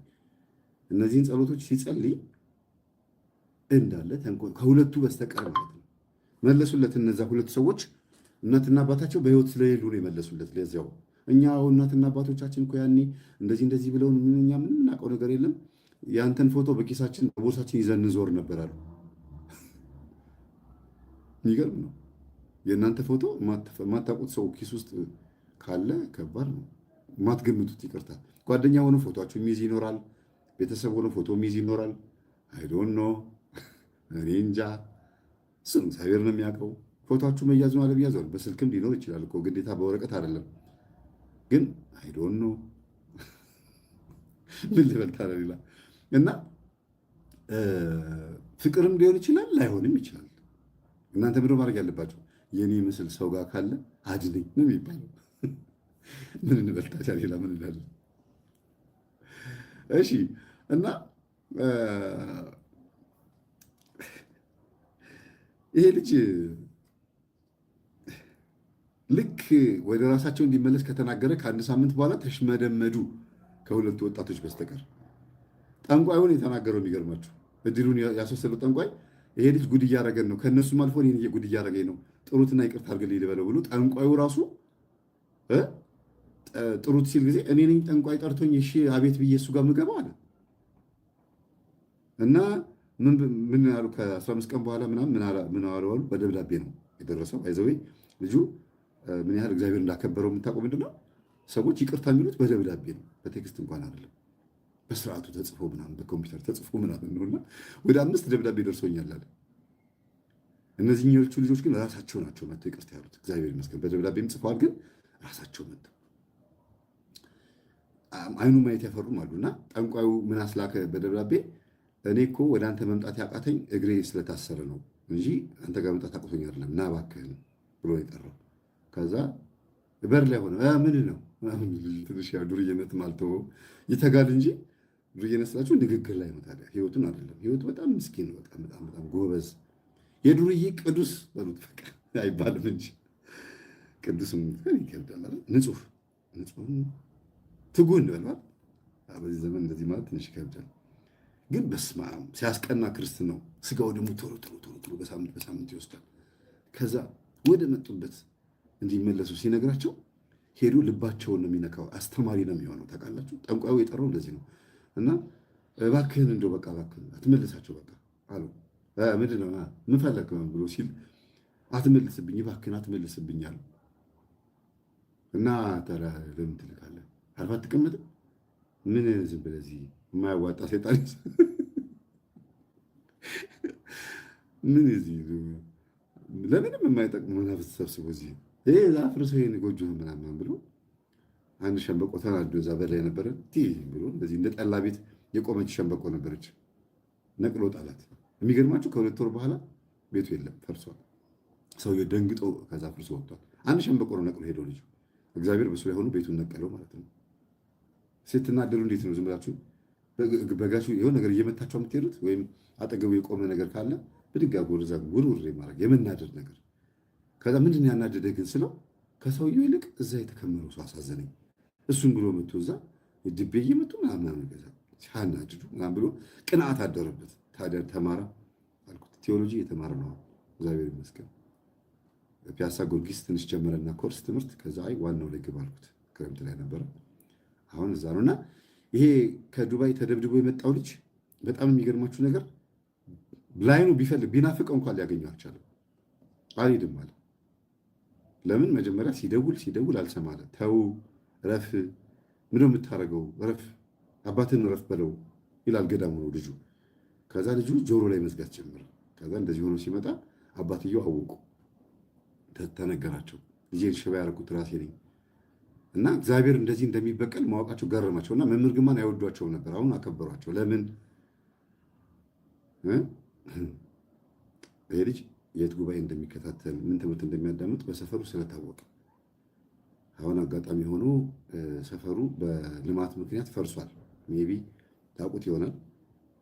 ካሳንቺስ ቤተመንግስቱ ፊት ለፊት ወይም አንድነት ፓርክ ጀርባ ወይም ትምህርት ሚኒስቴር ጀርባ ያሉት የተሰሩት ኮንዶሚኒየሞች ድሮ የካሳንቺስ እንትኖች አልነበሩ ቦታዎች እንደዚህ በጣም ብዙ መንደር ብዙ ቢኖሩበት የነበረ እንደዚህ አይነት ሰፈር ነው የኖረው የነበረው። ከዛ በኋላ ወጥቶ ሌላ ቦታ ሄደው እና ታሪኩ እዛ ቦታ ላይ የተፈጸመ ታሪክ ነው። ብቻ እስቲ ወደ ታሪካችን እንመለስና ምንድነው እግዚአብሔር ወደ መጣህበት ተመለስ ብላችሁ ስትሉ የሚሰራው እግዚአብሔር ስለሆነ ምንም አይጭነቃችሁ ነው። የሚፈልጉትን ለማግኘት ያታልሏቸዋል የሚለው ላይ ያለ ነው አይደል? እንግዲህ ሲያታልሏችሁ ምን አድርገው የሚያታልሏችሁ? ጓደኛ መስለው ልክ ሄጃውን ሂድና ቅረብ ተብሎ ነው የቀረበው። ጩቤ ያዘው ልጅ ጋር ቅረብ ተብሎ ነው የቀረበው እና ግን ሲሸውደው ነበር፣ ሲያታለው ነበር። አብሮት ከሱ ጋር ሲጋራ ሲያጨስ ምን ሲል ነበር? እድሉን ለመውሰድ ነው የሚያደርገው። እናንተም ጋር አብረዋችሁ የሚያጠኑ ይኖራሉ፣ አብረው የሚሰግዱ፣ አብረው የሚጸልዩ፣ አብረው እዛም የሚሄዱ ምናምን ነጠላ ለብሰው ቤተክርስቲያን የሚያጎበድዱ ምን የሚሉ የተለያየ ቦታ ይሄዳሉ። ግን ውሏችሁን ለመከታተል ነው። ውሏችሁን ምናልባት ከዚህ በፊት ጠላቶች የሆኑባችሁ ሰዎች ይኖራሉ። ለምሳሌ የባላችሁ ቤተሰብ፣ የሚስታችሁ ቤተሰብ ወይም ደግሞ በተከራይነትም ሊሆን ይችላል። ብቻ ዘመድ አዝማድ ሊሆን ይችላል። ከራቃችኋቸው ከቆዩ በኋላ የዛ ሰፈር ሰው ወይም የዛ ቤተሰብ ሰው አንድ ጓደኛ የእናንተ ቤት ነው እናንተ ጋር አብሯችሁ ይኖራል። ውሏችሁን የሚያውቅ ለዛ ሰፈር የሚያቃጥር ሊሆን ይችላል፣ መረጃ የሚያቀብል ሊሆን ይችላል፣ ወይ ደግሞ አይታወቅም ራሱም ሊሆን ይችላል። እና እንደዚህ ሆነች እኮ ገሪት ብሎ ወሬው እንዴት እንደሚደርስ አታውቁትም። እና ያታሉ አብረዋችሁ የሚኖሩ ይመስላሉ፣ ግን ያታሏችኋል፣ ይከታተሏችኋል፣ ይቆጣጠሯችኋል። ከእናንተ ጋር ነው የሚሆኑት እና የሚፈልጉትን ለማግኘት እናንተ ጋር ተጠግተው ያታልላሉ። መስለው ነው የሚያታሉት። ልብሳችሁን ይወስዳሉ። ጡት ማሳዣ ከሆነ ካልሲ ከሆነ ፓንት ከሆነ አካላችሁ የሚነካው ላባችሁ የሚነካውን ነገር ፀጉር ቆርጦ ለመውሰድ አብረዋችሁ ነው ያሉት ከእናንተ ጋር የትም አይርቁ። መተት አድራጊዎች በጣም አስመሳይ ናቸው። ግን ቤተክርስቲያን ሰላም ስትሏቸው ወይ የሆነ ነገር ስትሏቸው ጊዜ አይመቸኝም ወይም ደግሞ እሺ ብለው አብረዋችሁ ከሄዱ በኋላ አይቀጥሉትም። ምክንያት አብዝተው ነገር ጠፍ ይላሉ። እነሱ የሚፈልጉት ቦታ ላይ ግን ይጠሯችሁና በግድ አስጨንቀው ይወስዷችኋል ማለት ነው። ስለዚህ መተት አድራጊዎች ወይም መንፈስ ከሰዎች ወደ እናንተ የዝሙት መንፈስም ሊሆን ይችላል፣ የተላቢም ሊሆን ይችላል። እናንተ ጋር የተላከ ካለ ወይም የገባ ካለ እነዛ ሰዎች እናንተ ጋር አይቀሩም። አብረዋችሁ የሚልከሰከሱት ከእናንተ ጋር አብረው ግን አስመሳይ ሆነው ነው ከእናንተ ጋር የሚቆዩት ማለት ነው። ያታልላሉ ማለት ነው። አታላይ ነው የሚሆኑት። አበድሩኝም ብለው ገንዘባችሁን ላባችሁ የነካውን ከእጃችሁ ነው የሚፈልጉት። አበድሩኝ ሲሉ አሁን አንድ ጊዜ ምን አለኝ አንዱ መምህር፣ አሁን እኮ በቃ መተት ቀነሰልኝ አለኝ። ምን ስለ የሰላቢ መተት አለ። እንዴት? አይ ጓደኛ አበድሩኝ ሲለኝ በአካውንት የላኩለት በእጄ የተቀባበልነው ብር የለም አለኝ። በዚህ ልክ የዋህና ሞኝ የሆነ ሰው አለ። እና እናንተ በእጃችሁ ብርን ይዛችሁት ስትሰጡት ላባችሁ ስለነካው ብሩን በላብ ብቻ የሚተላለፍ አድርጎ ሳይንሳዊ ወይም ደግሞ ምድራዊ የሆነ ሲስተም ውስጥ የገቡ ሰዎች አሉና የዋህቱ ነው እና ይባላል። ለምሳሌ ሂውማን ሄር አድርገሽ እህቴ ቡዳ ቢበላሽ ፀጉሩ ያንቺ ቢሆንም ባይሆንም ቡዳ በልቷል፣ ገብቶሽ አምሮብሻል፣ ስላማረብሽ ገብቷል። እና የራስሽ ፀጉር ስለሆነ አይደለም የሚገባው ነው የማይገባው። ቢስት ተቀብተሽም ኩል ተኩለሽም አምሮባታል፣ ያቺ ቡዳ ያለባት ሴት አማረባት ስትል ነው የሚገባው እንጂ ከአንቺ ፀጉር የበቀለ ከሰውነትሽ ውስጥ የበቀለ ስለሆነ ወይም ደግሞ አንቺ በተፈጥሮሽ ብቻ አለን ቡዳ ቢበላሽ። በመኪናም እኮ ይዘሽ ቡዳ ሊበላሽ ይችላል። ለምን? መኪናው አንቺን ስላሳመረሽ ወይም መኪናው አንቺን ስላገዘፈሽ ክብር ስለሰጠሽ ማለት ነው። ውይ በስመ አብ ልብሴ ቆንጆ ለብሳችሁም እኮ ቡዳ ይበላችኋል አይደል? ልብሱ ስላሳምራችሁ እና ብዙ ልል ነበረ ይቅርብኝ። ጸሎት ስታረጉ አሉ ሂውማን ሄር ያደረጋችሁ ሴቶች ጸሎት የሚደርሰው ለባለ ፀጉሯ ነው አሉ እዛው ህንድና ኢንዶኔዥያ። ለምንድን ነው ጸሎት የማያደርገው ወደ እግዚአብሔር ትላላችሁ? ለካ የፀጉሩ ባለቤት ሌላ ስለሆነ ነው። እና ጸሎቱ የማያደርገው እዚህ ላይ የተቀመጠው ነገር እየወሰደባችሁ ነው ብሎ ትንሽ ፈገግ ያደረጉ ሰዎች አሉ። ስለዚህ ሂውማን ሄር አርግሽ አላርግሽ፣ ዊግ የመንግስት ፀጉር ቀጠልሽ አልቀጠልሽ፣ ወይም ጥፍር ቀለም ምንም በለሽ ተቀጽላ አደረግሽ አላደረግሽ፣ በአጠቃላይ ዋናው በቡዳ የበላችሽ ሴት ወይም የበላች ሰው ወይም በዝሙት ዓይን ያየሽ ሰው ቆንጆ ነሽ ብሎ ካለ አለ ነው ቡዳው ማለት ነው። ጆንያም አርገሽ ሊሆን ይችላል፣ ተርመጥምጠሽ ቀለም ደፍተሽም ሊሆን ይችላል። ትንሽ እስቲ እና ብቻ ዞሮ ዞሮ ምንድን ነው እናንተ ጋር ያለው ምቀኛ መንፈስም አሳልፎ ለሰው ሊሰጣቸውም ስለሚችል የማታለሉ ነገር እንዲያታልሏችሁ ያደርጋል መንፈስ ማለት ነው። መንፈሳዊ ሌላው ደግሞ መንፈሳዊ ለመምሰል ይሞክራሉ የሚለው በጣም ሊሰመርበት ይገባል። መንፈሳዊ መምሰል ይሞክራሉ። እናንተ ፊት አይደለም አድርገው፣ ጎረቤቶቻችሁ ሊሆን ይችላሉ፣ ወይም ቤተሰብ አብሮ የሚኖር ሊሆን ይችላል። መተቱን አድርገውት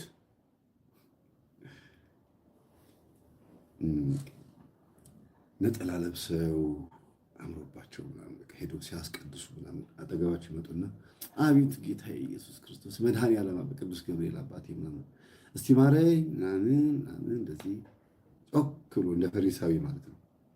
አንድ በሉ መንፈሳዊ መስሎ መታየት ማለት።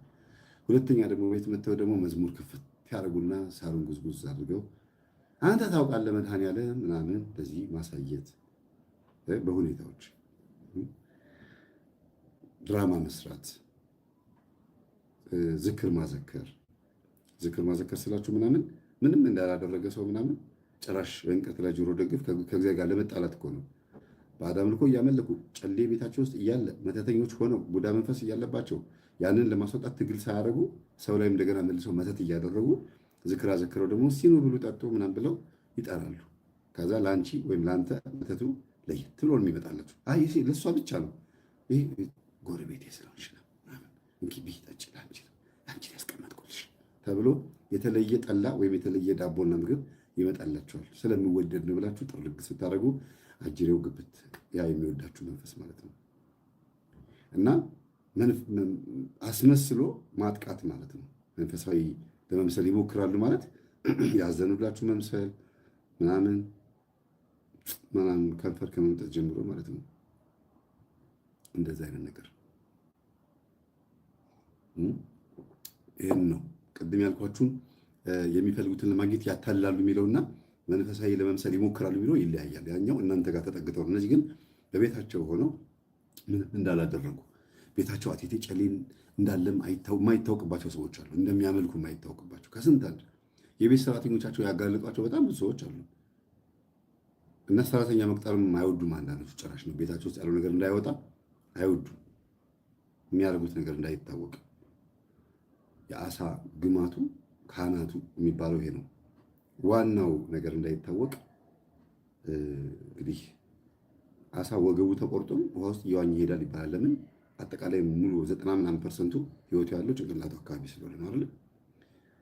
ኤኒዌይስ ወደ እንትሉ ስመጣ መተት የሚያደርጉ ሰዎች የሚያዙት በአንደበታቸው። ለዚህ ነው አሳ ግማቱ ካህናቱ የሚባለው።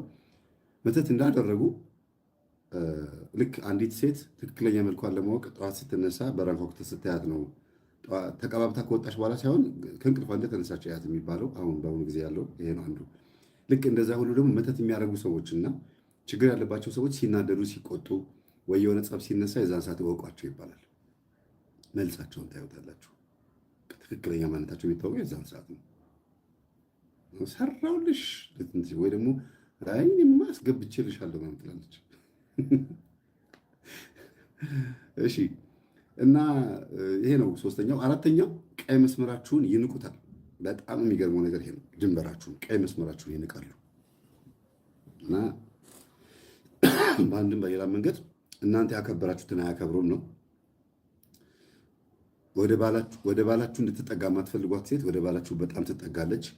ለባላችሁ የእናንተን ሚስጥር ሐሜት ምናምን ትናገራለች። ለሚስታችሁም እንደዚሁ ለሚስታችሁም ደግሞ ትናገራለች ወይም ይናገራል። ወይም ደግሞ ልጆቻችሁ ማወቅ የማይገባቸውን ነገር፣ ቤት ውስጥ ሊወራ የማይገባውን ነገር መጥተው የማውራት ከጉርብትና ወደ ቤት፣ ውጭም ላይ ከሆነ እንደዚሁ ክብረ ነክ የሆኑ ነገሮችን፣ ብሔርተኝነትን፣ ዘረኝነት፣ እናንተ የማትወዱትን ነገር ቀይ መስመራችሁን ይጥሳሉ። አንቺ ደግሞ ዝም ብለሽ ታካብጃለሽ ምናምን ብለው ያከበራችሁትን ነገር መንፈሳዊ ሕይወታችሁ ምናምን ለመናድ ይሞክራሉ። ማለት እኔ አይደል ምጾመው ምጸልየው አልፈልግም ካልኩ አልፈልግም ነው በቃ ጿሚ ነኝ አልፈልግም ስላልኩኝ ነው ስትሏቸው አካባጭ ምናምን ብለው ቀይ መስመራችሁን ሊያበላሹ ይሞክራሉ። የምታወሩት ውሸት እንደሆነ፣ የምትናገሩት አጥጋቢ እንደማይሆን፣ እንግዳ ፊት፣ ዘመድ ፊት፣ ጓደኛ ፊት ወይም ስብሰባ ላይ ምናምን የእናንተ ነገር ማጣጣል፣ ሐሜት፣ በጎን የእናንተን ክብር ሊያጎድል የሚችል የእናንተን ገበና ማውጣት፣ የእናንተን ትምህርት የእናንተን የሆነው ነገር በአጠቃላይ በቤት ውስጥ ያላችሁን ጥሩ ነገር በጎረቤትም እንዲሰማ አድርጎ የእናንተን ነገር ማዋረድ፣ ቀይ መስመራችሁን መጣስ ይጀምራሉ። እነዛ ሰዎች መተት አድራጊ ወጥረው የያዟችሁ ከሆነ ወይ የእነሱ መተት ወይ ደግሞ የቡዳ መንፈሳቸው እንግዲህ ያሳለፉት ህይወት ብዙ ህይወት ስላለ ከአጋንንት ጋር ተጣምረው በጣም የሚገርም ህይወት ስለኖሩ ከሰይጣን ጋር ይተባበራቸዋል። እንደ ባይፈልጉትም እነሱ እኔ ወደ እግዚአብሔር ተጠግቻለሁ ምናምን ቢሉም እንኳን እነሱ ላይ ሆኖ የቀድሞውን ነገር እያሰበ አብሯቸው ከነሱ ጋር ለመስራት ይሞክራል እና መልአክ ኢንፎርሜሽን የሚነግራቸው መልአክ እንደሆነ ለማስመሰል ኢንፎርሜሽን አቀባይ ሆኖ ሁሉ ሊያወራ ይችላል፣ ወይም በውስጣቸው ሊያሳስባቸው ይችላል። የእግዚአብሔር መልአክ እኔ እኮ ይጠቁመኛል ያሳየኛል እኮ የኔ ጌታ ይላሉ። ቲክቶክ ላይ ያላያችሁም አንዳንድ ሴቶች ወይም አንዳንድ ሰዎች ልጠንቁልላችሁ ልወቅላችሁ ምናምን ብለው ይሄን እኮ እግዚአብሔር የሰጠኝ ጥበብ ባለፈው ያቀረብኳት ላይቭ ላይ ያለችው ልጅ ማለት ነው። እግዚአብሔር የሰጠኝ ጥበብ ነው ትላለች። ከእስልምና መጣ ጴንጤ፣ ከጴንጤ ኦርቶዶክስ ሆና መልሰው እንደገና ደግሞ በሚዲያ ላይ ጠንቋይ የሚሆኑ ሰዎች አሉ። ግልጽ ነው ማውራ አይደል? ስለዚህ እነዚህ ሰዎች እናንተ ውስጥ ያለውን ነገር ያወቁ ይመስላቸውና ለሰው ይናገራሉ። ግምታቸውንም ጭምር ውሸታቸውንም ጭምር የገመቱት 70-80% ምናምን እውነት እንዲሆን ሊያደርግ የሚችለው ውስጥ ያለው የሚያግዛቸው መንፈስ ነው። እናንተ ማጸልዩ ከሆነ ያነባቸዋል። ግን ግምቱ ደግሞ አብሮ ስማችሁን ያጠፋል፣ ያበላሸዋል ማለት ነው። ያልተፈጠረ ያልተደረገ ነገር አውርቶ እንዴት እሷ ይባልና ከእውነቱ ጋር ውሸቱ ይቀላቀልና ሙሉ በሙሉ በቃ ስማችሁ በዛ ላይ ይጠፋል። ሰፈር ውስጥ፣ ቤታችሁ ውስጥ ሁሉ ነገር በጉርብትና ማለት ከባድ ስማ አንገታችሁን ትደፋላችሁ። ቀይ መስመራችሁን ያልፋሉ ማለት ነው። እነዚህ ሰዎች እስከ መጨረሻው ድረስ ሊያጠቋችሁ የሚሞክሩት ናርሲሲስት ሲሆኑ ነው ማለት ነው። ናርሲሲስት ማለት በጥቅማቸው በክብራቸው ስትመጡባቸው እስከ ጥግ ድረስ ጠንቋይ ጋር ሄደው በማንኛውም አይነት መንገድ የሚፋለሟቸው ሰዎች ማለት ነው። በማንኛውም አይነት መንገድ ባላቸው ኃይል በሙሉ ለምን እነሱ ላይ እንደሆነባቸው ማድረግ የሚፈልጉት እሾህን በሾህ ስለሆነ ማለት ነው። እሺ ቀይ መስመራችሁን ያልፋሉ። ሌላው በጣም ጠንከር አድርጌ በዚሁ ነገር ላይ ልናገር የምፈልገው ቀይ መስመር ማለት እናንተ የወደዳችሁት ያከበራችሁት ብቻ አይደለም። የማታውቁት ነገር ሆኖ ግን ሊሆንባችሁ የማይገባ ነገር መክረዋችሁ ይሄን ብታረጊስ ብለው ጠንቋይ ቤት መሄድ ከአምላካችሁ ለማጣላት ማለት እንደዚህ ያሉ ነገሮች ቦታ ድንበራችሁን ያስጥሷችኋል እና መንፈሳዊ ሕይወታችሁን ይፈታተኑታል። ከመንፈሳዊ ሕይወታችሁ እንድትወጡ ያደርጋሉ፣ ይታገሏችኋል። እንዲያው ይሄን እንደ ዋናው ሰሉት። ይሄን መንፈሳዊ ሕይወታችሁን ወይም ደግሞ ከመንፈሳዊነታችሁ ሊያስወጧችሁ ይታገላሉ። አንቺ ደግሞ ሲኔ ትንሽ ፈታ ብለን እንምጣ። ሰርግ ቤትም ሊሆን ይችላል፣ ጭፈራ ሊሆን ይችላል፣ ሌላ ቦታ ሊሆን ይችላል። ፈታ ማለትን አውቀው የሰፈር አብሮ አደግ በሚል ጓደኛዬ፣ የክላስ ጓደኛዬ፣ የክላስ ቤቴ ግሩፕ ምናምን በሚል ይጠሯቸዋል። ግን ከእግዚአብሔር ለማራቅና ከመንፈሳዊ ሕይወት ለማስወጣት ነው። ለምን ከወጣችሁ ያገኟችኋል በደንብ። ከእግዚአብሔር መስመር ስትሸሹ መተቱ በደንብ ይሰራል። በጸሎታችሁ ስለምታሸንፉት መንፈሱ እናንተ ከዚያ ሕይወት ካልወጣችሁ እነሱ እናንተን አያገኟችሁማ። ስለዚህ መጀመሪያ ማድረግ ያለባቸው ምንድን ነው? ከእግዚአብሔር እጅ መንጠቅ ነው። መንፈሳዊነታችሁ ሊያስጥሏችሁ ይታገሏችኋል። እና ቀይ መስመራችሁ ማለት እናንተ በስርዓት እየኖራችሁት ያለሁትን ያን ጥሩን ህይወት ኢቭን በትዳር ላይ እንድታማግጥ በማድረግ ወንድም ሊሆን ይችላል፣ ሚስትህ እንድትደርስብህ አንተና እንሂድና እንጠጣ ይልህና ጭፈራ ቤት ሴት እንድትነካካ ያደርግህና የገዛ ጓደኛ ግን ሚስትህ ጋር ደውሎ ነይና እዩ ይላታል። ሴትም ከሆንሽ እንደዛው ባልሽ ነይና እዩ ትልሻለች። ሰው አስልካ የባልሽን ጉድ ነይ ምናምን እንደዚህ በማድረግ ቀይ መስመርሽን ማፈራረስ።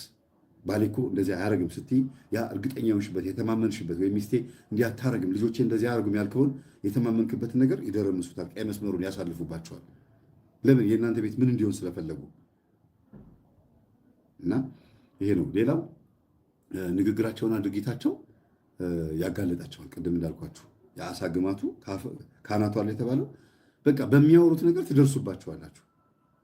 በሚያወሩት ነገር እንዴት ግን ስትሏቸው ችግር ቀላል ነገር ነው ብለው ድንገት አምልጧቸው የተናገሩት ነገር ካፈርኩ አይመልሰኝ ወይም በዛው ምናምን ድርቅና ግትርነት በዛው እንትን ይሏቸዋል፣ ይነግሯቸዋል። እና እንዳይነቃባቸው ድስስ አድርገው ምናምን የዛ ነገር የኃጢአቱ ተሳታፊና ተጨመላላቂ እንድትሆኑ ያደርጓችሁና እናንተ እነሱ እንዳትታዘቧቸው ያደርጋሉ። እናንተም ተገብታችሁበታል ኃጢአት ውስጥ። ስለዚህ በንግግራቸውና በድርጊታቸው ይጋለጣሉ። አንዳንድ የሚያወሩት ነገር ይኖራል። እንትና ጋር እኮ ሄጄ የሆነ ቦታ ሄጄ እንደዚህ አድርጌ እኮ አንቺ በጣም የሚገርም ነገር ነው፣ ኧረ በስመ አብ ይሏቸዋል። እዛ ሄድሽ፣ ኧረ በስመ አብ አንቺ፣ ኧረ ሁለተኛ እንዳትሄጂ ትሏቸዋላችሁ። ጠንቋይ ጋር የሚሆን ደብተራ ጋር ወይ የሆነ ቦታ ስታመነዝርም ሊሆን ይችላል። ምንም ስትል ምን ችግር አለው?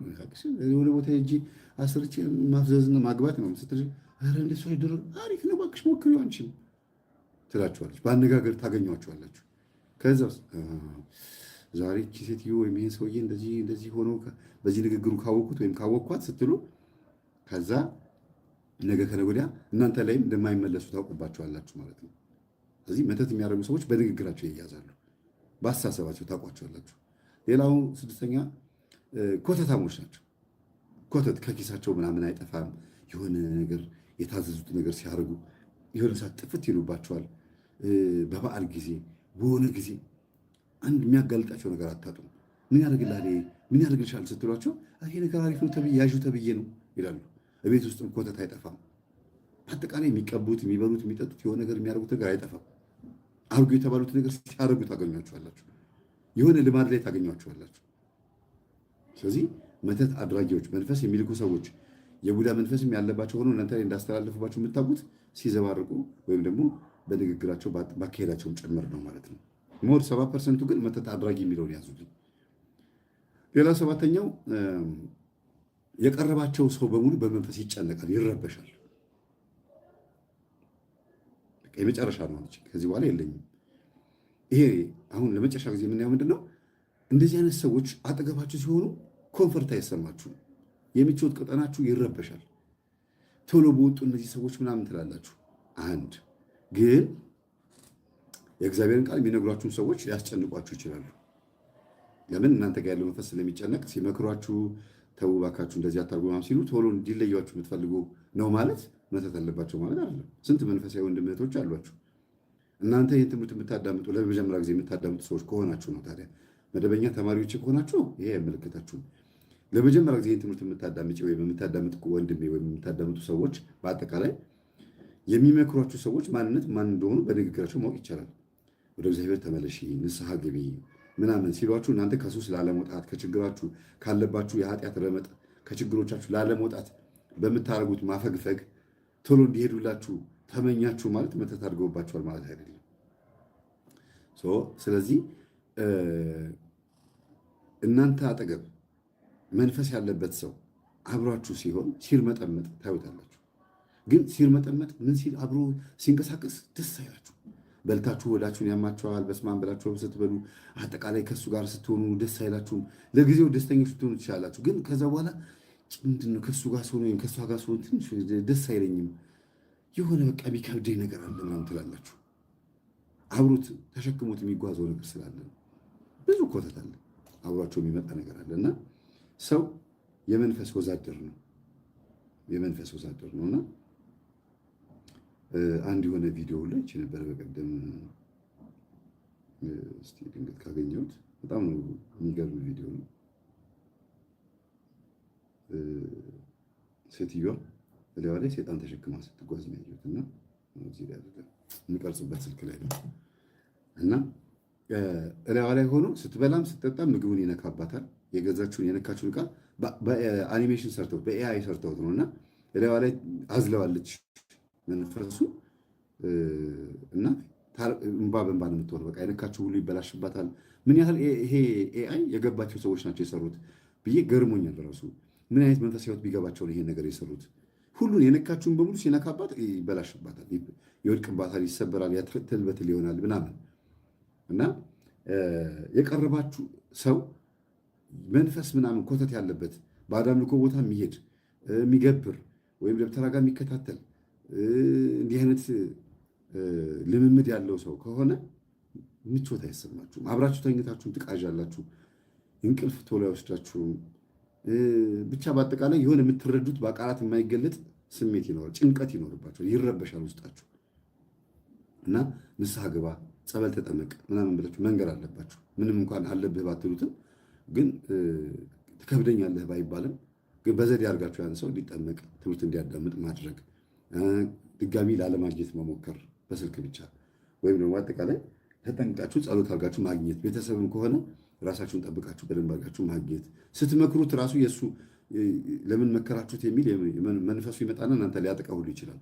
እንደዚህ አይነት መንፈስ ገና ስትጠጉት የሚጨንቅ መንፈስ። ለዚህ ነው ወደ ቤታችሁ ስትገቡ ፊት ለፊት የቅዱስ ሚካኤል ስዕል ይታይ ወይም የመድኃኔዓለም በር ሲያንኳኳ ከሆነ ብቻ ከቤት በር ከፍታችሁ ስትገቡ እናንተ ላይ ያለው ከጓደኞቻችሁ ከተለያዩ ሰዎች የመጣ መንፈስ አብሯችሁ ሲመጣ ልክ ወደ ቤት ስትገቡ ሚካኤል ስዕል ፊት ለፊት ሲመለከተው ድንግጥ ወደ ኋላ የመሸሽ ባህሪ ይኖራል። መንፈስ አይገባም፣ ፍራ አይገባም። ለምን? ሚካኤል ከመጀመሪያውም ጀምሮ ያሳደደው መልአክ ስለሆነ ነው። አለቃም ነው፣ የመላእክት አለቃ ነው። ሁለተኛ ደግሞ እናንተ ቤት ሆናችሁ እንኳን ዘመድ አዝማድ ሲመጣ የዛር መንፈስ የሚያመልኩ በቤታቸው አቴቴ ምናምን የሚያመልኩ ጠንቋይ ቤት የሚሄዱ ደብተራ ጋር የሚያዘወትሩ መናፍስታዊ አሰራር ልምምድ ያላቸው ሰዎች በእንግድነት በዝክር ሊሆን ይችላል፣ በድግስ፣ በቀለበት፣ በሰርግ፣ በለቅሶ፣ በማንኛውም ዘመድ ጥየቃ፣ በሽምግልና በማንኛውም አይነት መንገድ ቤታችሁ ሲገቡ በጉርብትና ሊሆን ይችላል ሲገቡ እነሱ ጋር ያለው መንፈስ ቤታችሁ እንዳይገባ ይመልሰዋል። እነሱ የራሳቸው ህይወት ልምምድ ነው። ቤታቸው ብዙ ኮተት ይኖራል። ያ ኮተታቸው ያ ላያቸው ላይ የተቀመጠው መንፈስ ግን አብሯቸው የሚጓዘው መንፈስ ደጅ እንዲቀር እንኳን ማድረግ የሚቻልበት ሲስተም መፍጠር ያስፈልጋል ቤታችሁ። እና ቤታችሁ መቀደስ አለበት የሚባለው ለዚህ ነው። እኔና ቤቴ አለ ኢያሱ አይደል? ኢያሱ 15 ላይ እኔና ቤቴ እግዚአብሔርን እናመልካለን እናንተ የምታመልኩትን ምረጡ አይደል? 3:15 ላይ ብቻ እንደዚህ ያለ ኢያሱ ላይ መጽሐፈ ኢያሱ ላይ እና እናንተ የምታመልኩትን ምረጡ ይላል። እኔና ቤቴ ሲባል ይሄ ግድግዳው ጣራው አይደለም። እኔና ኮርኒሱ ማለት አይደለም። እኔና ቤተሰቦቼ ማለት ነው። እኔና ቤተሰቦቼ ማለት ነው። እኔና ቤቴ ማለት እና አንድ ከሆናችሁ ቤተሰብ ምንም አይነት መንፈስ ቢመጣ ፔኔትሬት ወይም ነጥሮ ነው በኢኮሲስተም ነጥሮ እንዲመለስ ባክ እንዲያደርግ ማድረግ ይቻላል ማለት ነው። ኢኮሲስተሙ ወደ ራሳቸው ነው የሚመለሰው ወይም ደጅ ላይ ይጠብቃቸዋል። ዘመዳችሁ ብቻ ቤት ይገባና ተጫውተውን ብሎ ንጹህ በሆነ አይምሮ እንዲያውም በሽተኛ ሊጠይቁ አንድ አባት ምን አሉ አሉ ከአንድ እናት የሰማሁት በሽተኛ ሊጠይቁ ባለቤት ሄዱ አሉ እና ይጠይቋት የሄዱባት ቤት ልጅቷ ታማ ተኝታለች፣ ግን እየጸለየች ነው እና ባለቤት እዛ ሲገባ ከላይ ላይ ምንጭቅ አድርጎ ወደኋላ የሆነ ነገር ሄዳሉ እና እሷ ስዕል ከተኛችበት አልጋ ጀርባ እመቤታችን ስዕሏ ተለጥፏል። የምታውቁት የእመቤቴ ስዕል የኔ ጸሎት ቤት ማለት ነው። እና ልክ እንደ አይነሽ የኔ ልጅ ደህና ነሽ እግዚአብሔር ይማርሽ እያሉ ሲገቡ ከላይ ላይ አሉ አይኔ አላየውም፣ አይኔ ወደፊት ነው ልጅቷን የሚያየው፣ ግን ይሄኛው አይኔ ሳይሆን የውስጠኛው ማንነቴ የሄደውን ከላይ ተመንጭቆ የሄደውን ጥቁር ቁራ አየሁታሉ፣ ሳልዞር አየሁታሉ። ይሄ ማለት በውስጥ በኩል ማየት ማለት ነው። አይገርማችሁም? ለምን? የመንፈስ ጉዳይ ስለሆነ። ከዛ በስመ አብ ብለው ቆሙና ልጅቷ የመሰላት ምንድን ነው እየጸለይኩኝ ስለመጡ ጸሎቴን ያስቋርጡ ይመስሏቸው ነው የቆሙት ብላ አይ አባቴን ቁጭ በሉ ችግር የለውም እኔ ጸሎቴን እኮ ሰው ስለሌለ ነው የምጸልየው ብላ ቁጭ ልጄ አታቋርጭ እባክሽ እኔ እቆማለሁ አንቺም ጸልይ ይሏታል። እሺ ብላ ተኝታ ታማሚ እኮ ነች ልጅቷ ታማሚ ናት። እየጸለየች ነው ግን በስጋ ታመን በነፍሳችን ግን አጋንንትን የምናባረር ኃይል ያለን ሰዎች ስንሆን አይገርምም? አይገርማችሁ? በጣም እኮ የሚገርም ነው። እና በአንድም በሌላ መንገድ እግዚአብሔር ሰውን ያስተምራል። እኚህ ሰውዬ ቤት መጡና ኧረ ልጅቷ ቅድስት ናት የተባረከች የእግዚአብሔር ሰው ናት፣ ቤተክርስቲያን ስትሮጥ ነው ማያት። ዛሬ ተኝታ ቤቷ ቢሄድ ከላይ ላይ የሆነ ነገር ተነስቶ ሄደ።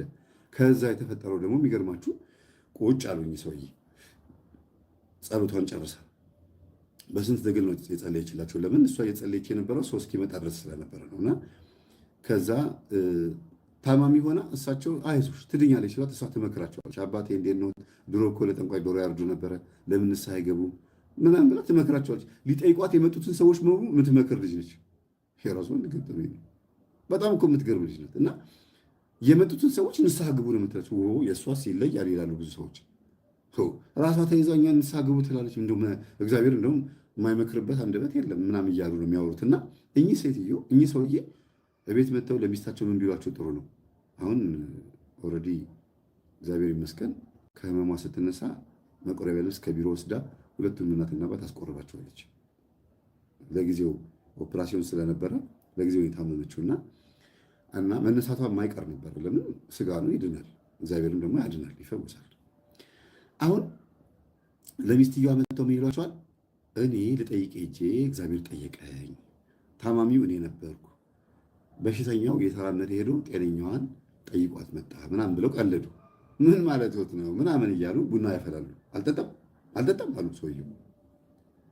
ቡና አልጠጣም እርሷ በቀን 5 ካልተፈላ እያሉ የሚጠይቁኝ። እንደዛማ ከሆናሉና ረከቡትም ድጋጉ ቶሽ አረጉት። ጀበናውን ስኒዎቹን ፍጭት አረጓቸው። የታበቱ በዩ የልጅቷ መንፈስ እንዴት እንተጋባባቸው አያቸው። የታማሚዋ መንፈስ የእግዚአብሔር መንፈስ ነው። ስለዚህ የታመመ ሰው አጋንንት ያለበት ነው ማለት አይደለም። በሽተኛ ነው ማለት ወይም አቅም የሌለው ነው ማለት አይደለም። እግዚአብሔር በአንደበቱ ላይ ሆኖ ትልቅ ስራ ይሰራል።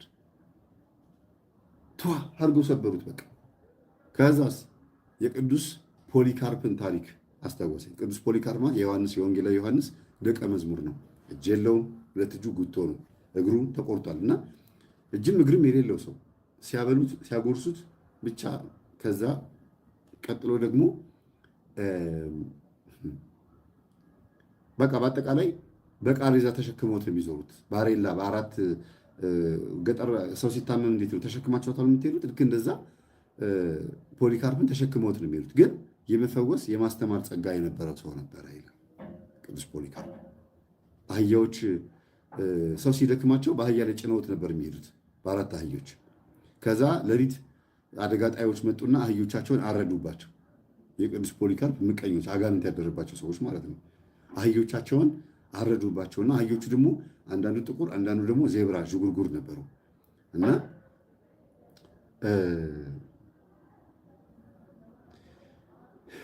ጠዋት ሌሊት ሲነሱ አህዮቻችን ታርደዋል ብለው ለቅዱስ ፖሊካርፕ ይነግሩታል።